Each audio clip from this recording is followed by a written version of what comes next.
अस्सलाम वालेकुम दोस्तों, आज की इस वीडियो में मैं बात करूंगा 22 मार्च 2019 को रिलीज़ होने वाली एक हॉरर मूवी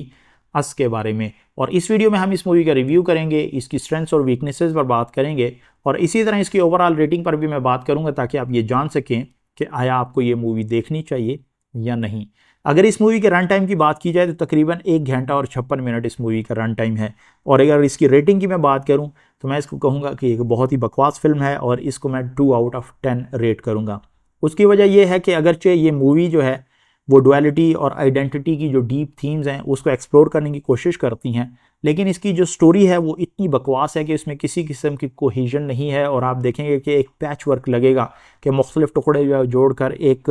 स्टोरी बनाने की कोशिश की गई है। और इसमें जो डबल गैंगर्स जो हैं, जो कि ज़मीन से निकलने वाले आपके ट्विन्स हैं, जो मुख्तलिफ मिथोलॉजीज़ में या मुख्तलिफ जो है वो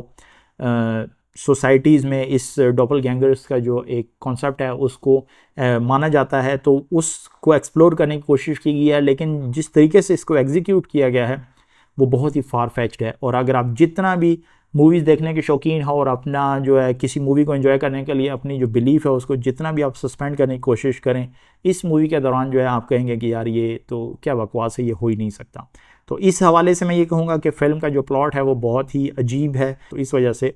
इस मूवी को अगर आपने अभी तक नहीं देखा तो मैं आपको यही कहूँगा कि इसको अगर आप स्किप करेंगे, इसको नहीं देखेंगे तो ये आपके हक़ में बेहतर होगा। तो ये था 2019 में रिलीज़ होने वाली अस मूवी का एक मुख्तसर सा रिव्यू। लेकिन अगर आप इसका फुल रिव्यू देखना चाहते हैं तो इस वीडियो को आखिर तक देखिएगा। इस मूवी की अगर कास्ट एंड क्रू की बात की जाए तो इसके जो राइटर और डायरेक्टर हैं वो जॉर्डन पील हैं और इसके मेन कास्ट में लुपीटा नायंगो हैं जो कि एडिलेड विल्सन के किरदार के तौर पर आपको नज़र आएंगी। और इसी तरह लुपीटा के जो हस्बैंड है वो विंस्टन ड्यूक, वो गेब विल्सन है। और शहादी राइट जोसेफ जो है वो जोरा विल्सन और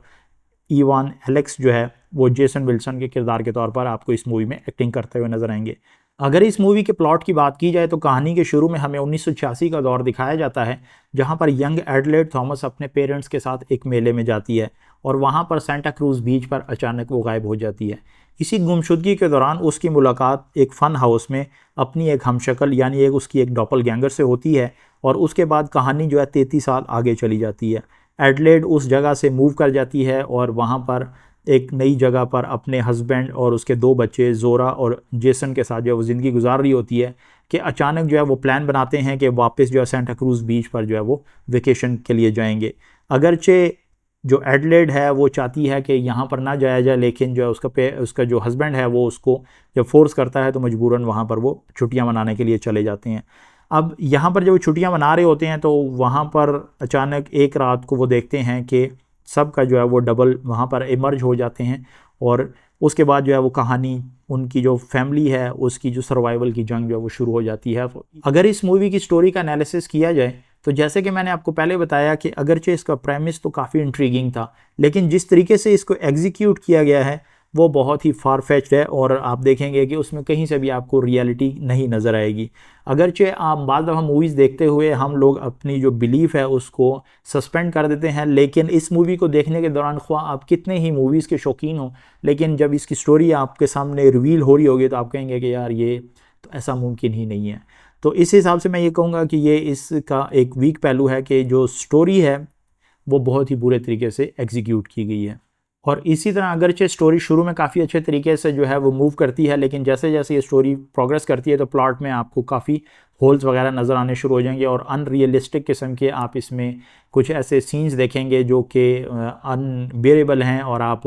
इमेजिन भी नहीं कर सकते कि इस मूवी में आपको ऐसा कुछ भी देखने को मिलेगा। अगर इस मूवी के कैरेक्टर्स और उनकी एक्टिंग की बात की जाए तो मैं यही कहूँगा कि तमाम एक्टर्स में से लुपीटा नायंगो का किरदार किसी हद तक काबिल कबूल है। ऐसा नहीं है कि उनकी वो कोई बहुत स्टैंड आउट परफॉर्मेंस है, लेकिन यह है कि दूसरे किरदारों की निस्बत उनका जो रोल है या उनकी जो एक्टिंग है वो काफ़ी बेहतर है। और विंस्टन ड्यूक जो हैं, जो कि गेब के किरदार के तौर पर उनका जो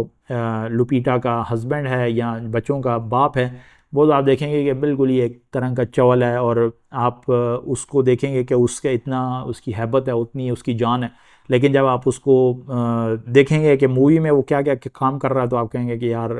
इस तरह का डैड किसी का ना ही हो। और बच्चों की जो किरदार है, जो एक्टिंग है वो भी किसी हद तक बेहतर है, लेकिन ये है कि उसमें भी कोई ख़ास आपको जो जान देखने को नज़र नहीं आएगी। ओवरऑल जो है ये मैं यही कहूँगा कि इनके कैरेक्टर्स जो हैं वो किसी हद तक भी आप कह सकते हैं कि काबिल कबूल नहीं है लुपिटा को छोड़कर। और इसके अगर फाइनल वर्डिक्ट की बात की जाए तो मैं यही कहूँगा कि अगरचे जॉर्डन पील जो है उनकी जो क्रिएटिविटी और एज अ फिल्म मेकर उनकी एम्बिशन जो है वो आप इस प्रोजेक्ट में देखेंगे, इस मूवी में देखेंगे, लेकिन यह है कि जिस तरीके से इसको एग्जीक्यूट किया गया, डायरेक्ट किया गया, वो बहुत ही बेहुदा और बेढंगा किस्म का है। और आप जो है वो जो कैरेक्टर्स हैं उनके जो अजीबोगरीब किस्म के एक्शंस हैं और उनका जो डिसीजंस हैं वो इस मूवी में क्यों ले रहे हैं, क्या ले रहे हैं, किस वजह से जो है वो इस तरह के काम कर रहे हैं, तो वो आप देख कर आपको हंसी आएगी।